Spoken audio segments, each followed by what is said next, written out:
Alright boys, welcome back to another Anime Crusader video, and today we're going to be completing the Chainsaw Man updates. So that's pretty much what we're going to do today. So right now we got is power on banner, so let me go ahead and obtain her because she is the only unit that I don't have. So let's go ahead and obtain her. Hopefully I don't get these side banner units, hopefully I don't, but hopefully we get power very early here. Hopefully I don't have to hit the pity, Alright, let's just go ahead and spam some gems here and make sure my make the pity sets to 0 so I can know that I gotta make the unit, Okay, I gotta make the unit, which is Dama, whatever her name is from Demon Slayer, which that's not what we're looking for. Just give me power, please. This is the only unit that I need, bro, just to complete the update, bro. Come on. And we got Hitsuke. Yeah, Hitsuke's not even on banner. You know what? Instead of spending my gems here, let me just go ahead and just pop a luck potion just in case. And we got power. There we go. Wow, I just literally just get power once I use my luck potion. All right, now what we're gonna do is go ahead and check what we need for these units. So let's go ahead and go to the evolve area here. So for power,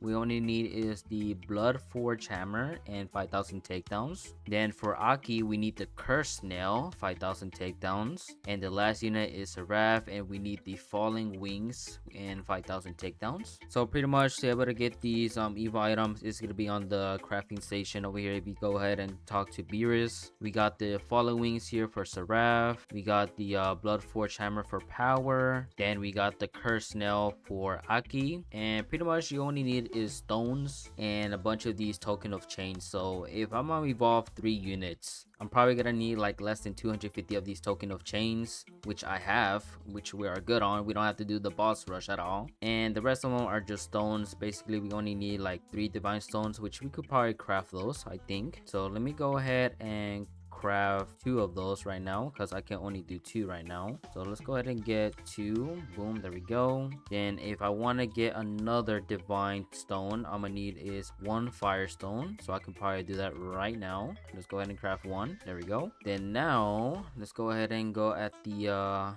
Evo items, which we're gonna need is air stones now. So pretty much I'm gonna be doing is just challenges only because I'm gonna need a lot of these air stones here because they're asking for 12 for Aki, then 12 for power. Oh, actually I need some firestone as well. And for the falling wings, I'm gonna need 12 air stones as well. Okay, yeah, we're definitely gonna need a lot of these air stones here. All right, so let's go ahead and do the half hourly challenges right now. Right now we got some stones right now, and it looks like we just got a divine stone right there. Like, come on, bro, we just crafted 3 of them and now we have the divine stone on the challenge. All right, so what we're gonna do is just do half hourly challenges and maybe do my daily challenge as well because I haven't done that either.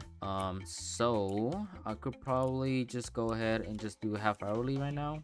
Yeah, I'm pretty much gonna do challenges at this point, so I'll catch you guys once I collect enough of these stones here for these Evo items. All right, while we're doing these challenges right now, I'll be seeing a lot of people asking me when are you gonna be streaming again, and the answer is I really don't know, to be honest. It could be take a while, it could probably take some months, I don't even know, maybe until next year. I'm really not sure, and the only reason I have that is because for some reason the internet has been kind of slow. I really don't know why. I don't know what's going on with it. It is not like slow, but it's been like tripping so much that it keeps on turning off and on, and every time it turns off I have to wait probably like at least 30 minutes until it turns back on. Then after that I can only get to play probably like at least 4 hours, 5 hours. Then after that it turns off again. Like, I don't even know what's going on with the internet, to be honest. I don't know if it's happening to some of you guys or is it just me. Maybe it might just be me, I don't know. But yeah, that's pretty much my answer for that, just because I don't even know what's going on, to be honest. I really don't know. So after this game we should be able to get a brand new challenge after this. So like in less than 5 minutes a brand new challenge will be resetted. There we go, we got the first half hourly challenge done. Let's go ahead and move on onto the second one. Okay, while I'm waiting for these half hourly challenges just to get reset, I'm just gonna go ahead and start getting these takedowns for these units because I'm not just gonna be sitting there just waiting for the challenge just to get reset,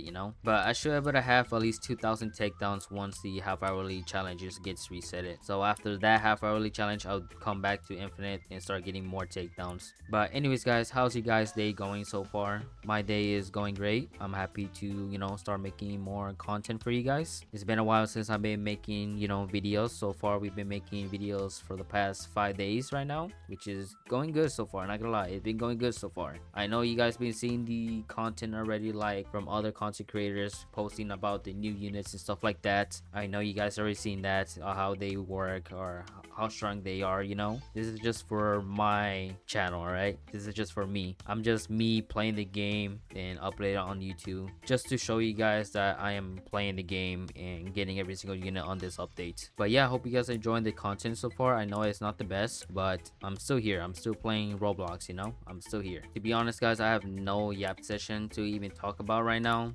It's pretty early in the morning, so I got pretty much nothing to even talk about right now. All I can do is just go ahead and start grinding my, takedowns, getting these stones so I can able to evolve these units. Then we can go ahead and showcase these guys, and that's pretty much it. I mean, that's pretty much the point of this video, just completing the updates. All right, we have finished grinding for those takedowns, and I'm pretty sure I have every single stones now for these evo items. So the first evo item we're gonna go ahead and buy is the curse now. So let's go ahead and craft one. Boom, there we go. Next one we got is the blood forge hammer. Let's go ahead and craft that. There we go. And for the final evo item we got is the falling wings. There we go. We have managed to obtain every single evo item now. Now let's go ahead and reroll stats on them. Hopefully we get lucky. Maybe not, but we'll see. Reroll all. There we go. We got S plus on range. Okay, A minus, A minus. I'll definitely take that. Then we got Seraph. Here we go. A, B plus, B plus on damage. I think we should need to get something better than that. Come on, give me. Okay, I'll take A minus. Okay, I'll definitely take that. Then for power, come on, A plus, A plus, A plus. I'll take it. So now let's go ahead and evolve them. We got power, 110% damage, blood hammer, blood arsenal, and one new passive. We got 5,000 takedowns. We got the evo item, evolve. There we go. Power. Next one we got is Seraph, 60% damage, holy spear, and two new passives. Let's go ahead and evolve it. There we go. And for the final unit, we got Aki, 70% damage, Hearth Piercer, and one new passive. Evolve. There we go. Nice. So now let's go ahead and equip these units real quick. All right, now that we equip these units, we got the cosmetic. So power does not have a cosmetic, neither Aki, but Seraph does. Equip cosmetic. Let's go ahead and use that. And we only get is the wings and the yellow aura. That's pretty much it. We got some quests done here. Let's go ahead and claim those. 20 rerolls. A lot of rerolls right there. Look at that. A lot of rerolls. We got 135 rerolls. So I'm gonna go ahead and use those rerolls on Makima because I want to get something good on her because she is really good. So let's go ahead and use free to play rerolls. We got ready on her. I don't know if I want to keep that, to be honest. I don't know. I really want Crusader on her. You know what? Let's go ahead and roll that off. Hopefully we get Crusader on her. Come on. Come on, Crusader on Makima, please. We got Eclipse on her. Yeah, let's go ahead and keep rolling here. And we are not getting nothing. GG's. Oh well. And now the only thing we have left to do is go ahead and showcase these units now. All right, before we start showcasing these units, let's go ahead and read their passives here while we're in the lobby, just because I don't want to read them on in-game, For Sarah's passive, we got the Mercy of Heaven. Every 60 seconds, Sarah releases a radiant pulse, granting plus 25% damage to all units in range for 15 seconds. Does not stack. Inflicts 15% magical debuff to all enemies hit by the pulse. Does not stack. Then we got Falling Grace. Every 60 seconds, Seraph enters Falling Angel state for 30 seconds, gaining true damage type instead of magic, plus 50% damage, negative 25% cooldown. Okay, interesting. Then for Power's passive, we got is Blood Frenzy. Attacks inflict bleed for 5 seconds, dealing 35% of the unit's damage over time. We got Crimson Catalyst. Power gains a blood meter upon placement. Each time she inflicts bleed on an enemy, the meter fills up by 1. Once the meter reaches to 500, Power awakens her true form, unlocking Blood Arsenal. Okay, interesting. Then we got the Blood Arsenal, which is from the other passive. When activated, Power opens her Blood Arsenal, allowing the player to choose one of the 3 weapons. Blood Hammer, 100% damage, 100% cooldown, 100% range, big circle AoE. Okay, that's actually good, I ain't gonna lie. Blood Spear, 90% damage, 100% cooldown, 125% range, hybrid, medium line AoE. I don't like the line AoE. Blood Sight, 80% damage, 85% cooldown, 100% range, plus 100% bleed damage, medium circle AoE. Okay, I think I might like this Blood Sight, not gonna lie. I think Blood Hammer and Blood Sight should be good. Okay, that's pretty much it for power. And for Aki's passive, we got a Shared Burden. If survives within Aki's range, both units gain plus 10% damage and plus 10% range. Aki's Fox cooldown reduced to 15 seconds. Okay, then we got Fox Hunger. If there are more than 5 enemies in Aki's range, he summons the Fox, 20-second cooldown. Okay, interesting. After summoning, Aki's next attack deals half damage. Okay, that's actually bad right there. When summoned, the Fox instantly attacks Aki's target, dealing 100% of the Aki's damage, then vanishes. The Fox damages scales with the number of the enemies in Aki's range. 1 to 5 enemies 100%, 6 to 10 enemies 125%, 11 to 20 enemies 150%, 21 to 30 enemies 175%, 30 plus enemies 200%. Okay, this is actually a very interesting passive for Aki. I really want to see that Fox. Alright, so let's go ahead and showcase them now. Alright, we're gonna go ahead and start off with Seraph here. He is doing 2000 damage. You can either place him on hill or you can just place him on the ground. So you got 2 placements you can place on, which is really nice. He is hybrid as well, which is actually really good, not gonna lie. Starting off with a line AoE with the SPA of 5.5 seconds, range 21.7. So let's go ahead and upgrade that right there real quick. So we got the first attack for Seraph right there. There we go. He's just flying into the enemies. Cool. You can see some like feather effects, which is really nice. Next one we got is the Judgment. So let's go ahead and upgrade that to the max, which is doing 27,000 damage. Then we got the second attack right here, Circle AoE. Nice. Okay, and for his final attack we got his Holy Spear. Upgrade that to his max, and now he is doing 40,000 damage on final upgrade, and his DPS is 11.6 thousand per second. So having 3 of those units placed down, that is 120,000 damage, which is really not that great, but the SPA is actually really good. The SPA is actually fine, not gonna lie. The other units, their SPA were like super high, and for his range it's actually really good. So SPA range good, and after that his damage goes down to 26,000 damage because of his passive.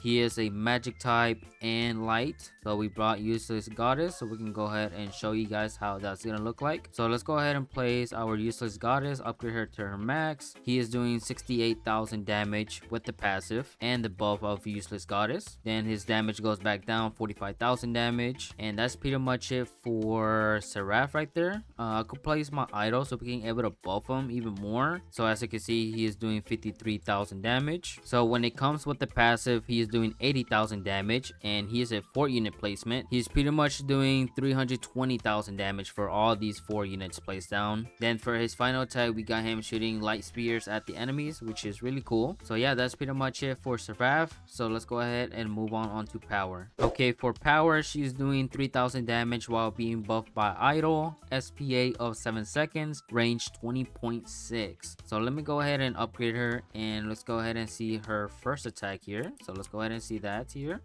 There we go. We got her first attack right there. Okay, clean. The next attack we got is Blood Spear. So let's go ahead and upgrade that. She's doing 28,000 damage. Let's go ahead and see her second attack here. We got the Blood Spear right there. Nice. Okay, and as you can see, the enemies are getting bleed as well. So for her next attack we got is Blood Sight. So let's go ahead and upgrade that. She's doing 52,000 damage. So for her third attack we got the Blood Sight right here. Look at that. Nice, really cool, really nice animations. Then for her final attack we got is Blood Hammer. Let's go ahead and upgrade that to the max. She's doing 73,000 damage, and it's a circle AoE. She's still a ground unit. She's a magic type fire element unit, and her DPS is doing 11.3 thousand per second. She is a 3 unit placement. She is doing 210,000 plus damage right there for having all 3 unit placed down with no trait. So since she is a magic type, let's go ahead and place Useless Goddess. She is doing 124,000 damage now with the DPS of 19,000 per second. So for having all 3 units placed down, she is doing 340,000 damage plus. So now we're just gonna go ahead and wait for her bar to be filled up. So let's go ahead and wait on that. Right now she is at 312. We're gonna go ahead and wait that until it hits 500. So while we wait the meter to go up, we're gonna go ahead and see her final attack right here, which is the hammer right there where he smashes the enemies with it. So let's go ahead and see that one more time. Look at that. Okay, really nice animation. Okay, as you can see that she hit 500. Now she gains the ability which is called Blood Arsenal. So let's go ahead and use that real quick. And as you can see, we can either choose 3 of these modifiers. We got Blood Spear, Blood Hammer, and Blood Sight. So for the Blood Spear, we got the line AoE. Blood Hammer is the circle AoE, and you got the Blood Sight, which is the medium circle AoE. So the Blood Hammer is the large circle AoE, by the way. So let's go ahead and choose Blood Spear now. Let's see what that happens. As you can see, it becomes light AoE now. Then you got the blood hammer with the large AoE. Then for the blood sight, it becomes a medium circle AoE. As you can see, it becomes a little bit smaller, and as you can see, her damage goes down to 99,000 damage for the blood sight. So if you choose blood hammer, 124,000, blood spear, 111,000 right there. So I think for me, the best one is gonna be the blood hammer. Of course, the blood hammer has to be the best one. So that's pretty much it for power. Let's go ahead and move on to the last unit, Aki. All right, for Aki, he is a physical and dark unit. He is starting off with 3.3 thousand damage with the SPA of 7 seconds, range of 20. All right, so let's go ahead and see Aki's first attack here. What he does is throwing a fox head at the enemies, that the fox is actually biting the enemies. Okay, that's actually something new I got to see. All right, also he has a circle AoE on placement, which is really nice. So next attack we got is piercing onslaught. So let's go ahead and upgrade that. He is now doing 29,000 damage. So let's go ahead and see his second attack here. There we go. Damn, okay, all right. So for that attack, it becomes a wide line AoE. Now for his final attack, we got is the Hearth Piercer. So let's go ahead and upgrade that to his max. And now as you can see, he's doing 56,000 damage, SPA of 7.4, then range of 37.2. And it comes back to a circle AoE as well. So now let's go ahead and see his final attack here. Yup, going crazy. All right, so he stays as a ground unit, and his DPS is 7.5 thousand per second. So it looks like he's not really doing too that great at all. So as you can see, I saw him doing 70,000 damage on that passive right there, what he just did right now. So now if I place a Rav near Aki, he's doing 61,000 damage plus with the passive. I don't know, he's gonna go even higher than that, but we'll see. It depends on the Fox Hunger passive, so hopefully we can able to see that. There we go, 77,000 damage, which is not bad. Okay, and now if we bring Idol and Satan for buffing him, so let's go ahead and see that real quick. Let's go ahead and max them out. Okay, now he is doing 61,000 damage without the passive, and with the passive is 123,000 damage. Okay, and it goes up even higher to 154,000 damage. Okay, so if he is a 3-unit placement, then he's doing 450,000 damage. Okay, now his damage almost got to 200,000 damage right there. Oh my god, I actually see that. So if you have 3 of them, that is 600,000 plus damage right there. So it just depends on the Fox Hunger passive here. So let's say, for example, if there's 30 enemies inside his range, he gains 200% of that damage. So which is crazy. So if you guys know how to do the math, you guys can go ahead and do the math. And also, by the way, this is just without a trait. He's actually good, but the only problem is that he is not hybrid, you know. Nobody even likes having a ground unit, you know. I just don't know why, but he's still good as a ground unit, you know. The SPA is kind of right. Then you have the DPS doing 21,000 per second. Then the DIR is 855,000. So I don't even know what that means, but that's what it is for the DIR. So yeah, guys, that's pretty much it for today's video. We have finally completed the Chainsaw Man update, besides one of the units that I have no idea how to get this unit, the Beast Key one. But yeah, hope you guys enjoy. Make sure to go ahead and drop a like and subscribe, and I will see you guys on the next one. Peace out.